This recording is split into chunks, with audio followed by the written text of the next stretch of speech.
өнөөдөр хэрхэн цаг агаараа шалгадаг талаараа та бүхэнд үзүүлэх гэсэн юм аа. Тэгээд миний хувьд гэвэл би олон төрлийн одоо вебсайтыг харьцуулж хардаг. Яг тэгэхээр нэг юмыг харахаар одоо нэг юмыг харах маань өөрөө жоо эрсдэлтэй юм шиг санагддаг. Тийм болохоор олон төрлийн вебсайтыг харьцуулж харжгаад тэгээд бороо орох нь орохгүй нь гэдэг ч юм уу дулаахан байна уу гэдэг ер нь шийддэг байгаа. Тэгээд энэ талаараа та нарт өнөөдөр үзүүлэх гэсэн юм аа. Тэгээд эхлэхээс өмнө би болохоор энэ цар тахлын үеийг ашиглаа нэг юм блог нээсэн юм аа. Одоо орчин үеийн тариалан гээд ерөнхийдөө болохоор аж ахуйгаа эрхлэхэд ямар одоо зөвлөгөөнүүд байж болох вэ? Өөр тариа, үндэсний ногоо хадлан тижэл хүлэмж, бусад уншигчид гэдэг ийм 6 хэсгээс бүрдэж байгаа. Тэгээд эднээс болохоор манайх багаар ийм жоохон үйл ажиллагаанууд явуулдаг. Тэгээд энэ талаараа жоохон цоглоосон туршлагаасаа хүмүүстэй хуваалцъя гэж утсан. Эднээс маань болохоор ерөөсөө үн төлбөргүй байгаа. Одоо жишээ нь ихэд үр тарианы хэсэглөө нь оруулаа үр тариан манай таханд юм хийж эхлэх байгаа. Зөвлөгөө гэдэг шиг ингээ орчиж болно. Тэгээд энэ ч нь болохоор би саяхан нөгөө Google-ээр яаж талбайхаа хэмжээг шалгадаг юм хийсэн бол бас тэрний өмнө болохоор энэ талбайн түүх бичиж болох ийм юм оруулсан. Тэгэхээр та нас ороод энийг хүснээр татаад авч болно шүү. Би энэ PDF файлаар хийсэн байгаа болохоор та нас татахад бүр амархан байгаа. Шууд энийг дараа татаад авчиж болно гэсэн үг. За тэгээд идлээ эхэлцгээе. Хамгийн анхны шалгадаг юм маань болохоор энэ манай Монголын цагуурийн байгууллагын цагуурийн газрын вебсайт байгаа. Энэчнээс оронгуудаа болохоор би энэ 1-5 хоног гэдэг л нь ороод 1-5 хоног гэснийхаа дараа энэ бусад гэсэн хэсэглэл нь оронгууд манай Монгол орны аймаг сумдууд бүгдээрээ гараад ирдэг байгаа. За одоо жишээ нь хэлээ ингээд Төв аймаг гингүүтээ Төв аймгийн за жаргалантыг харж үзье л да. Тэнгүүд жаргалантын цаг агаарын мэдээлэл бол урьдчилсан 5 хоногийн мэдээлэл бол ингээ гараад ирдэг. Одоо энэ чэнэс бол ямар ч сумыг бол харж болно. Манай Монголын цаг агаарын мэдээллийн хувьд бол жоохон бүдүүн тайм санагдсан. Ерөнхийдөө бол хүүтэн одоо үйлдлийн хэмжээ нөгөө цас орж болно, орохгүй жээж болно гэсэн цастай гэдэг иймэрхүү мэдээллийг гаргадаг. Тэгээд энэ салхины уртыг л гаргадаг байгаа. Одоо бороо орох боломжит хувь зүй гэдэг ч юм хурд тунд сунах боломжит хувь зүй мэн болохоор жоохон гаргадаг. Тэр нь жоохон дутагдaltaй юм шиг надад санагдсан. За дараагийн юм маань болохоор энэ Vindy.com гэдэг байна. Vindy.com гэдэг. Vindy бол бас ер нь хүмүүс ашиглагддаг юм шиг санагдсан. Хүмүүстэй ярангуут би Vindy-гээр шалгасан гэд ярьд юм бэлээ. Vindy бол ер нь бол хэрэглэхэд их амар бас бусдтайгаа харьцуулахад за хэдлээ захиж жаргалтай хайгаад үзье л та. Жаргалант гэд хайвал ингээд мэдээллүүд маань гараад ирж байна. Дулааныхын хэмжээ нь тэнгуут болохоор энэ rain гэдэг нь болохоор хурд унтсны хэмжээ байгаа шүү. Энд чинь болохоор 0.7 см-ийн цастай болохоор ерөнхийдөө сантиметрээр өчт юм байлээ. 0.7 см-ийн цас орно гэж байна. Эднээс нь болохоор салхины хурд, салхины чиглэл гэсэн мэдээллүүд байна. За тэгэнгүүтээ болохоор энийг нэрээ та одоо юу гэдэг нь 5-аас дээш хоногийн мэдээллийг харъя гэвэл ийшээгээ баруун тишээгээ явуулжингуудаа энэ 10 days forecast гэдэг байгаа. Энийг дарчингууд 10 өдрийн хооронд гэж харж болтой шүү. За 3 дахь маань болохоор энэ Норвегийн YRCNO гэдэг байгаа. Энэ нэг Норвеги улстай холбоотой юм шиг үлээ. Яг албан ёсны байгууллага мөн үгүйг нь бол би яг сайн мэдэхгүй байна. За тэгээд энийг хэдлээ ашиглахтаа болохоор энэ саяны одоо хайх хэсгээр нь болохоор энэ томруулдаг шилний зураг байгаа. Энэ ч дарангуудаа ахаад жаргалант гэ хайгаад үзье. За жаргалант гэдэг дарангууд бас л ялгаагүй энэ ч болохоор нөгөө температурын хэмжээ орох хурд хунцсных нь боломжит хэмжээ тэнгуүтэй салхины хурд гэдэг иймэрхүү мэдээлэл үзүүлдэг. Энэний ганц аваштай юм нь болохоор илүү дотоод тохиргоо хийхгүйгээр шууд энэ метр секундээр нь харж болдог. Гадаадынхан болохоор ихийнх нь километр цаг гэж гарч ирд юм байлаа. Энэ нь болохоор метр секундээр гардаг. Нөгөө салхины хурд маань тэр маань их зүгээр санагддаг. Биднээс дандаа метр секунд гэж ярьсаар байж бас урчин болохоор километр цаг гэхээр жоохон толгой ирэх гээд идэм шиг санагдсан. За хоёр дахь маань болохоор энэ дөрөв дахь маань болохоор энэ ACCU Weather.com гэдэг байгаа. Энэ маань болохоор арай олон одоо саяны өмнөх 3-ын хувьд бол арай олон функцтэй, олон юм харах боломжтой юм шиг санагдсан. За одоо хэдлээ жаргалантыг гаргахад харъя. За энэ чагараад орж байна. Овсын жаргалан, Төв аймгийн жаргалан. Хэдлээ одоо энэ удаа Сэлэнгийн жаргалантыг харж үзье л да.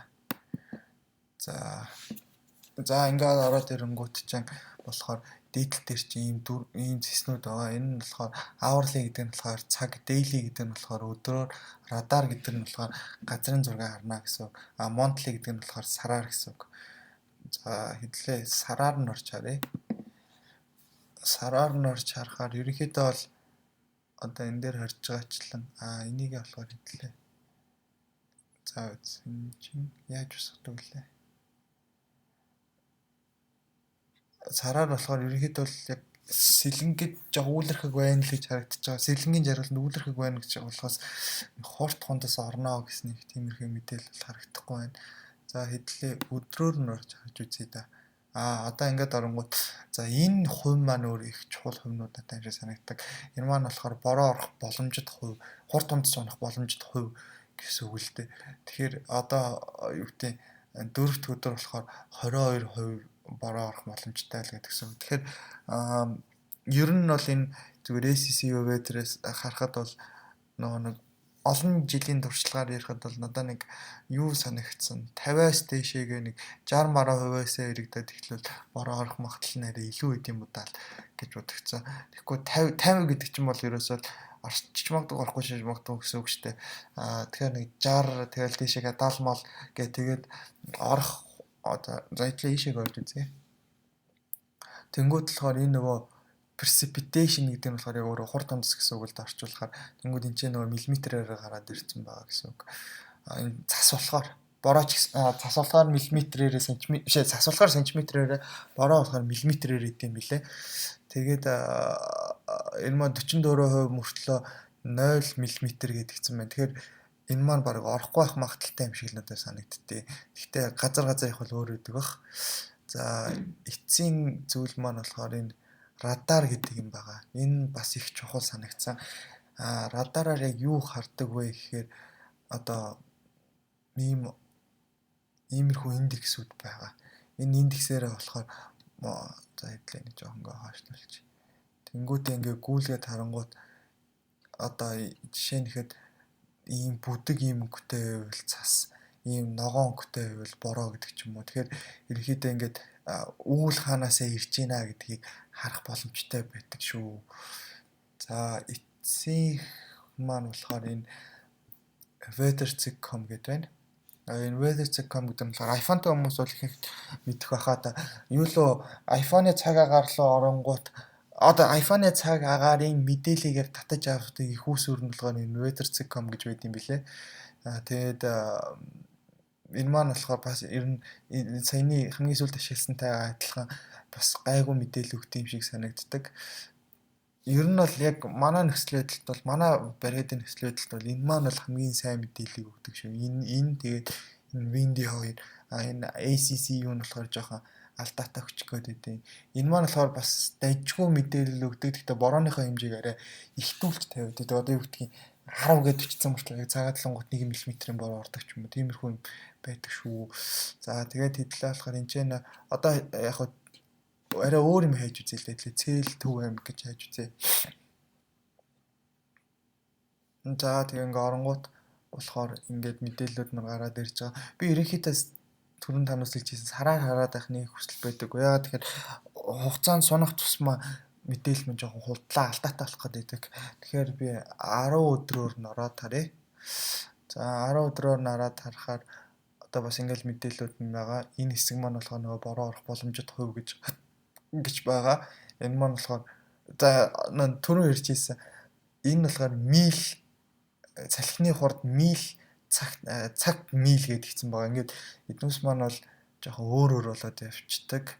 Тэгээд бас энийгээ болохоор энэ нөгөө Fahrenheit яг энийг нэрээ солих хэрэгтэй шүү хүмүүсээ.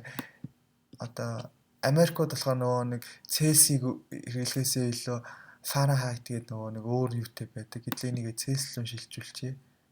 Тэгээ Celsius руу шилжүүлчихэнгүүд энэ километр цаг гэдээ гараад ирчихэ шүү. Тэгээд одоо болохоор Celsius руу шилжчихсэн. Энэ маань өөрөө жоохон зовлонтой байгаад байдаг. Энийг бол зарим одоо юунууд болохоор вебсайтууд болохоор өөр төр нь тохиргоо байт юм байлаа. Цаг аюул метр секунд л болгочих болт юм байлээ. Зарим нь болохоор байдаг болохоор би тэгэл байгаагаагаа л ижилчдэг. За ингээд оронгууд бас ингээд ялгаагүй мэдээлэлүүд гараад ирж байгаа. Энэ humidity гэдэг нь болохоор агаарын чигшилч юм нэрэ. Тэнгүүтээ болохоор энэ дээр болохоор ингээд бичсэн байдаг зарим тохиолдолд chance of snow нь болохоор 50 гэдэг болохоор энэ маань болохоор цас орох боломжит хүн маань 50 гэсэн үг байгаа шүү. Нэрээ энэ дээрээс би бас нэг юм үзүүлээд тгий.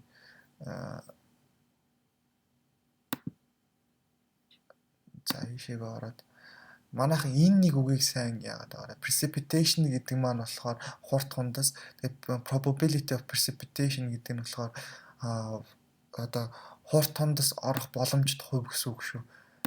Ерхэд энэ хоёрыг л энэ хоёр маань л яг зоны нөхцөл нөгөө бороо хор дутагч байгаа хүмүүсийн хамгийн хэрэгтэй хоёр үг юм болоо даа л гэж бодсон. За та бүхэнд баярлалаа. Тэгээд өөр бас ийм цаг агаараа шалгаж болдог вебсайтууд байвал та бүхэн хуваалцаарай. Би тэр талаар чинь бас ингээ видео хийгээд тавиад өгч болно шүү. Бусдад маань хэрэгтэй байхаа гэж бодож байна. За баярлалаа.